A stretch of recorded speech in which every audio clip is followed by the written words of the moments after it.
In this video, I am going to explain how to write an ALP to convert hexadecimal number into ASCII number. Okay, so note that here the hexadecimal number should be converted into decimal number, and then decimal number should be converted into ASCII number. Okay, so let us assume that we need to convert the hexadecimal number FF to ASCII number. Okay, right? So to convert the hexadecimal number into decimal number, we need to divide the given hexadecimal number by 10. So that in hexadecimal it is 0a. So let us divide FF by a. Okay, so that is 0a. So if we divide FF, the maximum possible is this here, the FF is divided by a, and we get here the quotient is 19. Okay, and the remainder we get here is 5. Okay, and now our quotient is still greater than the divisor, so we need to continue our division. Okay, so next again divide by a, and this will be divided by 2, and the remainder we get 5. Okay, so in this stage the quotient we got is 2 and it is less than 0a, so here we need to stop the division. So please note that here the maximum possible 8-bit hexadecimal number is FF, so possible number of division is only 2 times. Okay, so the hexadecimal equivalent of the decimal equivalent of FF is we got 255, means we need to read from lower to higher. So we got 255. So then we need to convert 255 into ASCII number, and this one is in unpacked BCD format. Okay, unpacked BCD format.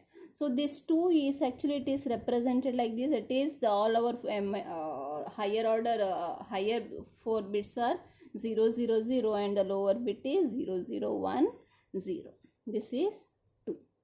And the 5 is represented like this, 0, 0, 0, and then 0, 0, 1, 0, 1, and the last digit is represented as 0, 0, 0, 0, 1, 0, 1. Okay, so now to convert decimal number into ASCII number, here we need to add 30. So that 30 is actually we get from the decimal and ASCII equivalent table. Okay, so now here if we add 30h to all these unpacked BCD, so what we get here we'll see. So 30h, that is 0, 0, means this is 30h, means we need to add 30h to all the unpacked BCD number. So if we add this, we'll get like this, means we get 32h. So and if we add similarly here also 30h, we get 35h, and in this again adding 30h, here we get 1, 0, 1, 0, 1, here we get 0, 0, 1, 1, 0, 1, 0, 1. It is 35h, means for the hexadecimal number FF, the ASCII equivalent value is 32h, 35h, and 35h. Okay, so this is the expected result we need to get for this given program. Okay, so now we have seen that first we need to convert hexadecimal number into decimal, and then decimal number into ASCII number. So we will follow the subroutine technique. Okay, so first we'll initialize the program, which is starting here 0, 0, h. Okay, right? So now we'll call the subroutine program. One subroutine program is, now I will use the absolute call. So a call, that is we'll give the name in it as hexadecimal to decimal number. Okay, and next another subroutine will call, that is decimal to ASCII. Okay, next we'll here write yes jump here.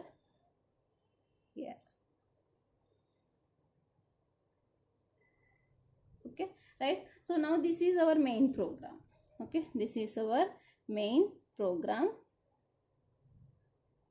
So in main program now we are calling two subroutines. The one subroutine which will convert from hexadecimal number to decimal number, and the another subroutine which will convert decimal number into ASCII number. Okay, so now this is how we convert hexadecimal number into decimal number. So here we'll write now subroutine is as hexa to decimal. Okay, so this is our subroutine. Okay, we'll assume that the input data FF is stored in R3H. So we'll initialize the data, that is move R3 as FFH. So this is the data which needs to be converted to ASCII value. Okay, so next we will store this intermediate result, that is decimal equivalent of hexadecimal number, in some location. We'll assume that we will store it in 30H. Okay, so this is to store decimal number. This is to store decimal number. Okay, right. So now we have got the data into R3 and we have initialized the memory location to store the decimal number. Okay, and next now this hexadecimal number is divided by A. So we need to initialize our B register with as 0AH, because here we are using the B register because always the divisor must be in the B register. Okay, so next we need to divide. Okay, so here the FF is, it is in R3, or directly here itself what we can do, we can initialize our accumulator with the FFH. Okay, so now we'll do divide A, B. So means here the FFH is dividing by 9, 0A, and the A will be having 19 and the B will be having the remainder, that is B will be having the remainder, that is 0, 5. Okay, right. So now we need to store this 0, 5 in 30H location. Okay, so for that we'll use the instruction move at R0, comma B. Okay, move at R0, comma B. Okay, next still our quotient is larger than A, so still we need to divide this quotient by A. Okay, so as I told earlier, the maximum division takes place to convert the maximum hexadecimal number into decimal is only 2 times. So we will not use any loop here, but we can use the loop just to check whether the quotient is we got less than A or not. Okay, so but now here I will divide. Okay, now in the next step again we need to divide 19 by 0 A, but the B register contents are changed after the execution of divide AB. So for that we need to again initialize our B register with 0AH. Okay, and next now we'll divide AB. So in this one we are dividing 19 by 0A, and after this we get A will be having 2 and B will be having 5. Okay, right. So now we need to store our 5 in the memory location because this is our decimal data. So initially now our the first data is stored in 30H location, that is here means this 5 is stored in 30H location. Okay, next data should be stored in 31H location. So for that we need to initialize the increment the pointer. So that is now increment R0. Okay, so now we'll move at R0, comma B. Right, so this is nothing but 31H is having 05. Okay, right? So next in this you can see we have done 2 times division, and whatever the remainder we got here, it is the quotient we got is less than a. So next we no need to divide, so directly we need to store this remainder. So for that again we need to increment r naught pointer, means the r naught will be become 32h, and in 32h we'll be storing our a, that is 32h will be having 0. Okay, now so we have finished the conversion. So always the end of the last instruction of the subroutine should be return. So we are return. So after execution of this instruction, the execution or the control will come here. Okay, now again in the main program we are calling the another subroutine where we are going to convert decimal to ASCII, and here we have seen the logic. The decimal which we got from the hexadecimal number is all it is in the form of the unpacked BCD format. So now just we need to add 30h. Okay, so for that now we'll write the subroutine, that is decimal to what we have written here, decimal to ASCII, decimal to ASCII, right?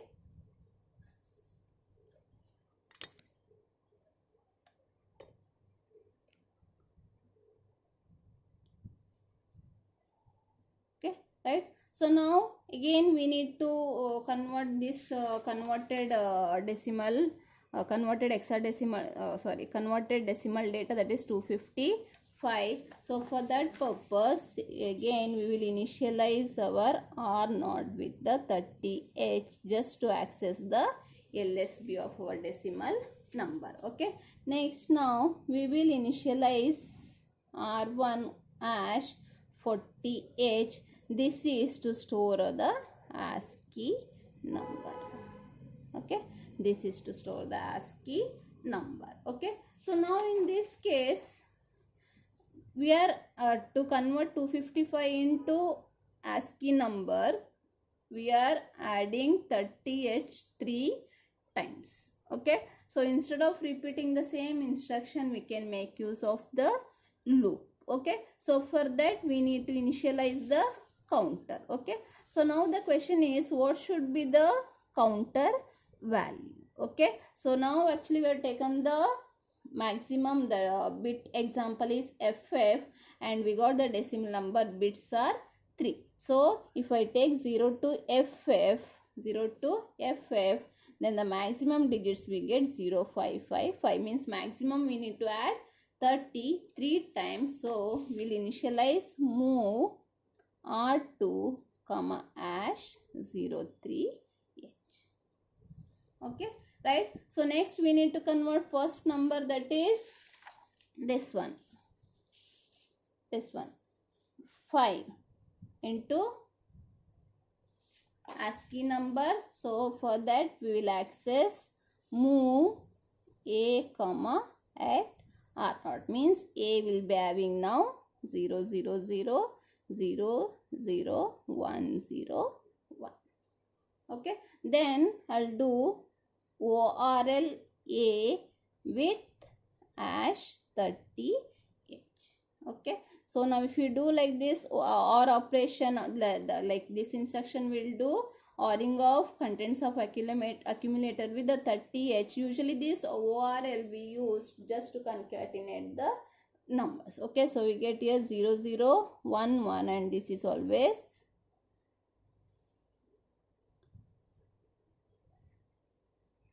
0, so we get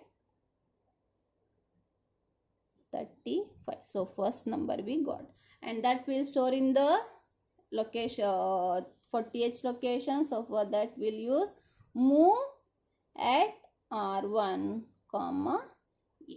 Okay, so means first number we stored in this, that is 40h is having now 35. Correct.